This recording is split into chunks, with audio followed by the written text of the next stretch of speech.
सविन्दु सिन्धु सुस्खल तरंग भंग रंजितम् द्विषत्सु पाप जात जात कारिवारि संयुतम् कृतांत दूत काल भूत भीति मैया का निर्मल जल एकदम साफ पवित्र।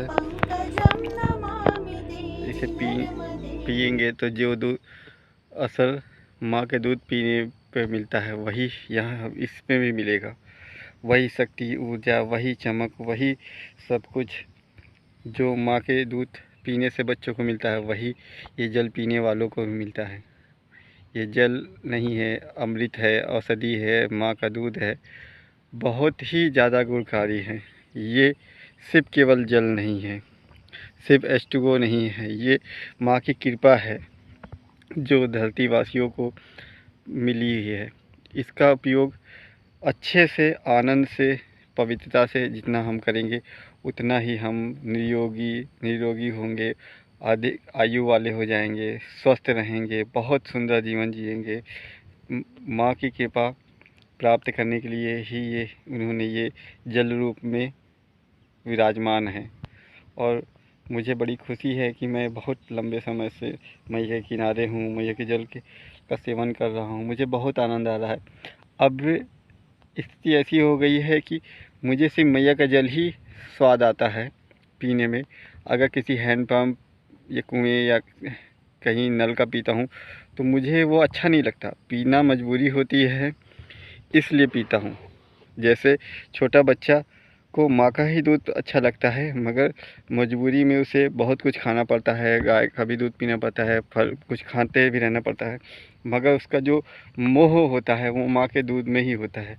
वैसे ही ये जो जल है ये माँ का दूध ही है, जिसका हम सभी लोग सेवन करते हैं। और हर जीव माँ का ही बच्चा है, इसीलिए माँ के इस दूध का सेवन करता है, अमृत रूपी जल का, और वही चीज़ें, वही आनंद पाता है।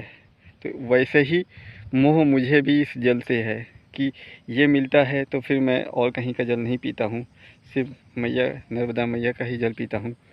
मजबूरी में पीना पड़ता है, अलग बात है, पर इस जल में जो बात है वो पूरे संसार जगत में नहीं है, क्योंकि ये जल नहीं है, ये माँ का दूध, अमृत दूध है, जिससे पीने से हम निरोगी, स्वस्थ, आयु वाले, दीर्घायु वाले हो जाएंगे। सब कुछ है, बस वही भाव, वही प्रेम, वही निर्मलता से इसका सेवन करें। नर्मदे हर नर्मदे हर नर्मदे नर्मदे हर नर्मदे हर। हमें ये स्थान मिला, ये भेड़ा घाट और धुआंधार से आगे है। बहुत ही सुंदर हरी भरी घासें एकदम, बहुत ही ज़्यादा आनंददायक। मैया का निर्मल जल बहुत तेज़ी से बहता हुआ, ये जो लहरें हैं इनको देखते ही मन स्थिर हो जाता है, सम्मोहित हो जाता है और ध्यान लगने लगता है। इन लहरों को लगातार निरंतर देखते ही ऐसा लगता है कि बस देखते रहो। सारे जीवन के कष्ट, दुख इन लहरों को देखने से ही समाप्त हो जा रहे हैं। मतलब इतना अच्छा अनुभव, इतना आनंददायी, कुछ कह ही नहीं सकते। मुझे यहाँ पे तो ऐसा लगता है मैया की जैसे दूध की धारा बह रही हो। सर आप लोगों को भी ऐसा ही लगता हो शायद। देखें तो आप जब गौर से देखेंगे तो लगेगा कि मैया की ये जल की धारा नहीं, दूध की धारा है। शायद आपको भी ऐसे ही लग रहा होगा, पर ऐसा है नहीं। पर मैया की कृपा से जब भाव से, मन से देखते हैं तो ऐसे ही दिखता है। तो जो जिस भाव का होता है उसी भाव की चीज़ें वहाँ मिलती है। इस पूरी परिक्रमा मार्ग में मैया के किनारे आप जिस भी भाव से, जैसा जो भी रखेंगे वैसे ही मिलेगा। अगर आप पीछे मेरे देखेंगे कि मैया नहीं, ये मैया है, तो उनकी धारा दूध की धारा समान है, तो दूध की धारा ही जैसे दिखेगा। और अगर आपको लगेगा जल है, आप जल की तरह देखेंगे तो जल ही है। पर आप जब माँ से संबंध है तो माँ का सबसे ज़्यादा संबंध दूध की वजह से होता है। देखिए दूध की धारा ही है, और ये उतनी ही गुणकारी है जितनी कि एक बच्चे के लिए माँ का दूध। ये पौष्टिक भी है, शुद्ध जल है, बहुत ही पवित्र है। और सबसे बड़ी बात, अगर आप छोटे हो या बड़े हो, आपको मैया की ज़रूरत हमेशा पड़ती है। आप इन लहरों को सिर्फ देखते रहिए, आपका ध्यान ऐसे लग जाएगा जैसे समाधि लग जाती है। और समाधि का एक ध्यान का सबसे अच्छा उदाहरण है कि आप आँखें बंद भी नहीं कर रहे हैं और फिर भी आपके ध्यान लग जाए, समाधि लग जाए। इससे अच्छा तो कुछ हो ही नहीं सकता। तो आप जब भी मैया के पास जाएं, अगर ऐसी लहरें हैं, धाराएं हैं, तो आप इनको देखें, गौर से देखते रहिए। सब कुछ भूल जाएंगे धीरे धीरे। सिर्फ जल पे गौर करें, इसकी कलकल की आवाज़ों पे गौर करें, ध्यान करें। ये इतना ज़्यादा आनंददायक रहेगा, आपको इतना अच्छा लगेगा और लगातार देखते ही आपका ध्यान एकाग्र हो जाएगा। आपके मन की सारी व्यथा व्यथा दुख सब कुछ दूर हो जाएगा।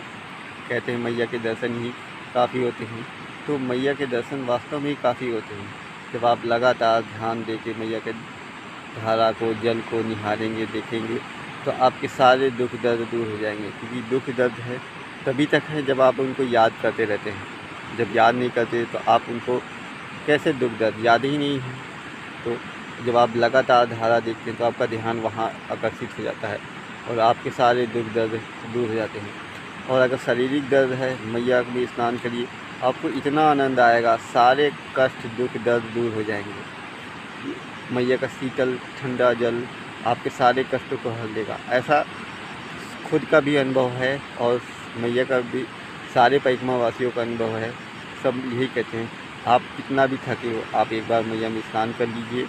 एक ही डुबकी मारते ही मैया सारा दर्द हल लेती है। क्योंकि माँ है, माँ अपने बच्चे का दर्द नहीं सह सकती। कोई भी साधारण माँ भी अपने बच्चे का दर्द नहीं सकती, तो ये देवी माँ है, पूरे जगत की माँ है, तो ये कैसे सह सकती है। ये भी सारे परिक्रमावासी ऐसा ही करते हैं। दिन भर कितना भी चल ले, थक जाए, शाम को मैया में एक डुबकी लगाते हैं और सारा दर्द खत्म, दूसरे दिन के लिए फिर से तैयार हो। तो आप और हम ऐसे ही करते हैं, नर्मदा मैया की का ध्यान करते हैं।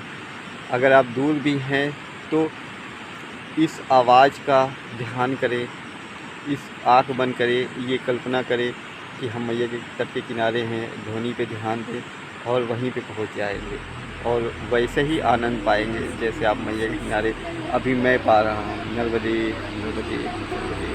द्विषत्सु पाप जात जात कार्यवारि संयुतम् कृतान्त दूत कालभूत भीतिहारि।